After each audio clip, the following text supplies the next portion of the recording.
PM Shri केंद्रीय विद्यालय धमतरी में चल साक्षात्कार यानी कि वॉक इन इंटरव्यू का एक नोटिफिकेशन देखने को मिला है। ये सत्र 2024-25 के लिए अंशकालीन संविदा शिक्षकों का पैनल बनाया जाना है, उसी के लिए वॉक इन इंटरव्यू का आयोजन किया जा रहा है। दोस्तों नमस्कार, आप देख रहे हैं जीरो पीरियड और इस वक्त हम बात कर रहे हैं पीएम श्री केंद्रीय विद्यालय धमतरी मुजगहन पोस्ट लोहरसी जिला धमतरी के चल साक्षात्कार की सूचना को। आगे अपने नोटिफिकेशन में ये लिखते हैं कि पीएम श्री केंद्रीय विद्यालय धमतरी में सत्र 2024-25 के लिए अंशकालीन संविदा शिक्षकों का पैनल बनाने चल साक्षात्कार यानी कि वॉक इन इंटरव्यू का आयोजन 12 और 13 फरवरी को किया जाना है। टाइमिंग इसकी सुबह 8:30 बजे की बताई गई है और जगह विद्यालय परिसर बताया गया, मतलब स्कूल कैंपस के अंदर ही ये वॉक इन इंटरव्यू होना है और इसका टाइमिंग सुबह 8:30 बजे से 10 बजे तक का है। मॉर्निंग के टाइम में ये होना है, 8:30 इसकी टाइमिंग बताई गई है। 2 दिन ये जो इंटरव्यू है वो कंडक्ट किए जा रहे हैं। पहला जो है वो 12 तारीख को होना है, सोमवार का दिन है। इस दिन प्राथमिक शिक्षक, बाल वाटिका शिक्षक, विशेष शिक्षक, स्टाफ नर्स महिला, स्पोर्ट्स कोच, योग शिक्षक, काउंसलर और कंप्यूटर इंस्ट्रक्टर, तो जो अदर देन टीचिंग पोस्ट है उस तरह के कैटेगरी के लोगों के लिए 12 तारीख को रखा गया है। और 13 तारीख को जो इंटरव्यू होना है, वॉक इन होना है, वो पहले पीजीटी का लिखा है इसने, English, Hindi, maths, physics, chemistry, biology और कंप्यूटर साइंस का है।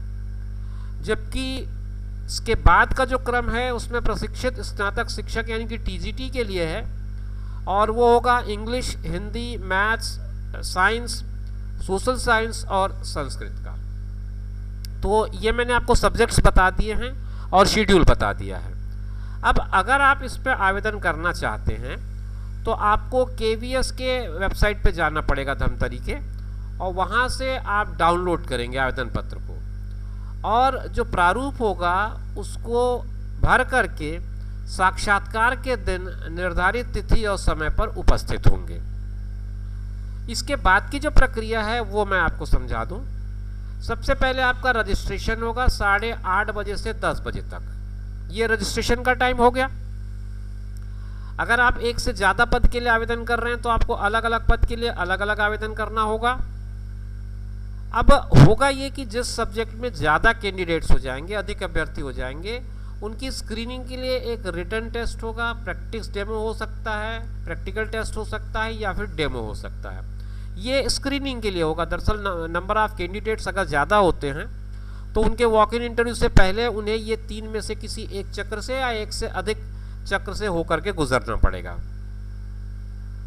फिर आप शैक्षणिक योग्यताएं जो आपके पास हैं उसके सारे ओरिजिनल डॉक्यूमेंट के साथ एक सेट फोटोकॉपी का लाएंगे, अपनी एक फ़ोटो लाएंगे, फ़ोटो आईडी लाएंगे जो मूल में होगा, ओरिजिनल में होगा, और साथ में एक उनकी फ़ोटोकॉपी अटेस्टेड करके लाएंगे। इस इंटरव्यू के लिए आपको कोई इसी तरह का कोई टीए नहीं मिलेगा। और अगर आप इसमें अर्हताओं के बारे में जानना चाहें, शैक्षणिक योग्यताओं के बारे में जानना चाहें, तो केंद्रीय विद्यालय का जो मेन वेबसाइट है हेड ऑफिस का, उसको आप जाकर के देख लें। उसमें पूरी डिटेल दी गई रहती है कि आप जिस पद के लिए आवेदन करना चाह रहे हैं उसके लिए आपके को क्या क्या योग्यताएं होनी चाहिए। कंप्यूटर के अगर आप जानकार हैं तो आपको वरीयता मिलेगी, ये बात इसमें लिखी गई है।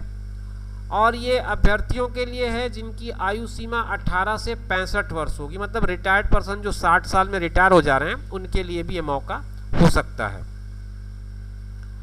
जो चयनित अभ्यर्थी होंगे उनको अपना पुलिस सत्यापन कराना होगा और पैनल बन जाने के बाद रिक्तियों के आधार पर मेरिट के अनुसार बुलाया जाएगा। 24-25 के लिए ही वैध होगा, एक सेशन के लिए ये अपॉइंटमेंट किया जाएगा। नियुक्ति एवं सेवा अवधि विद्यालय की आवश्यकता के अनुसार होगी। इसे मैं थोड़ा स्पष्ट कर दूं। अगर आपके स्कूल में कोई रेगुलर पोस्टिंग आ जाती है तो इसका मतलब आपको वहां से छोड़ना पड़ेगा, आपको वहां से हटा दिया जाएगा जब रेगुलर पोस्टिंग आएगी। लेकिन जब तक रेगुलर पोस्टिंग नहीं आती उस सेशन में, तब तक आपको उस सेशन में कंटिन्यू रखा जाएगा, जहां तक मेरी जानकारी है। साक्षात्कार को अंतिम चयन न समझा जाए और आप इसके जो भी नोटिफिकेशन जानना चाहें तो धमतरी के KVS की वेबसाइट को लगातार देखते रहें, अपडेट करते रहें और उसके टच में रहें। ये प्राचार्य पीएमश्री केंद्रीय विद्यालय धमतरी की तरफ से नोटिफिकेशन था। क्वालिफिकेशन के बारे में मैंने पहले ही आपसे कहा है कि इनका जो हेड ऑफिस का वेबसाइट है वहाँ पर जाकर के आप डिटेल ले सकते हैं। फिर भी इन्होंने अपनी तरफ से शेयर किया है, वो मैं आपके लिए स्क्रॉल करके दिखा देता हूँ।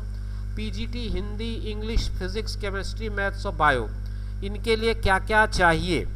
2 years integrated post graduate MSc course in REC NCERT approved or master degree from recognised university एटलीस्ट 50% मार्क्स। और कैसे कॉम्बिनेशंस होंगे ये देखो, पीजीटी इंग्लिश के लिए आपको इंग्लिश में पीजी होना चाहिए, पीजीटी हिंदी के लिए Hindi or Sanskrit with Hindi as one of the subject in graduate level. PGT physics के लिए आते हैं तो फिजिक्स, इलेक्ट्रॉनिक्स, अप्लाइड फिजिक्स या न्यूक्लियर फिजिक्स। पीजीटी केमिस्ट्री के लिए केमिस्ट्री, बायो। मैथ्स के लिए मैथमेटिक्स या फिर अप्लाइड मैथमेटिक्स। और बायोलॉजी के लिए ये लंबा चौड़ा कॉम्बिनेशन है, इनमें से आप किसी एक में होंगे तो भी आप एलिजिबल हैं। अब टेक्निकल क्वालिफिकेशन में आपके पास बीएड होना चाहिए, proficiency in teaching in Hindi and English medium होना चाहिए। Candidate having only special BEd are not eligible for post of PGT. Knowledge of computer is desirable.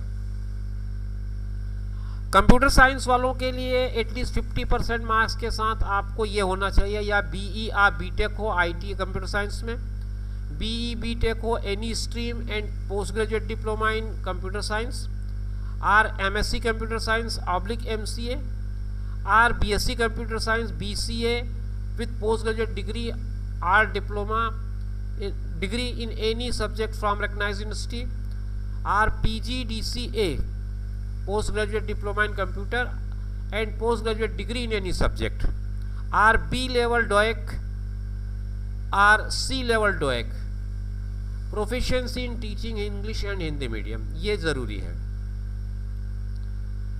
अब उसके बाद Sanskrit, maths studies, social studies, इनके TGTs के लिए मैं आपको बता दूं, सबसे पहले TGT हिंदी के लिए हिंदी मेन सब्जेक्ट होना चाहिए 3 साल तक आपके ग्रेजुएशन में। फिर TGT साइंस के लिए आपको बॉटनी, जूलॉजी, केमिस्ट्री का कॉम्बिनेशन होना चाहिए। TGT इंग्लिश के लिए English as a subject in all 3 years होना चाहिए। और TGT सोशल साइंस में एनी 2 ऑफ द फॉलोइंग, ये कॉम्बिनेशन आप देख सकते हैं स्क्रीन पर, और इसी के बेसिस पे आप अपने आप को जज कर लें। संस्कृत के लिए Sanskrit as a subject in all 3 years, 3 साल आपने संस्कृत पढ़ा हो ग्रेजुएशन में। TGT मैथ्स के लिए BSc होना चाहिए, कॉम्बिनेशन ये आपको दिया हुआ है, PC physics, chemistry, electronics, computer science, statistics. और उसके अलावा आपको सीटेट का सेकंड पेपर पास होना चाहिए, क्वालिफाई होना चाहिए। Non seated candidates will not be allowed for interview in seated qualified candidates are available. अगर सीटेड पास कैंडिडेट रहेंगे तो आपको अलाउ नहीं किया जाएगा। इसके अलावा जो तरह तरह के और नॉन टीचिंग टेक्निकल पोस्ट है उसकी भी एलिजिबिलिटी क्राइटेरिया है, वो मैं आपको डिस्क्रिप्शन बॉक्स में एक लिंक दे रहा हूँ, वहाँ से आप डाउनलोड कर लें नोटिफिकेशन को और वहाँ से आप पढ़ लेंगे तो आपको पूरी जानकारी मिल जाएगी। उम्मीद करता हूँ यहाँ तक की जानकारी स्पष्ट होगी। हम इसी तरह के इन्फॉर्मेटिव वीडियोज़ आपके लिए समय समय पर लेकर आते रहते हैं। नई वीडियो में फिर आपसे मुलाकात करेंगे, तब तक के लिए दीजिए इजाज़त, नमस्कार।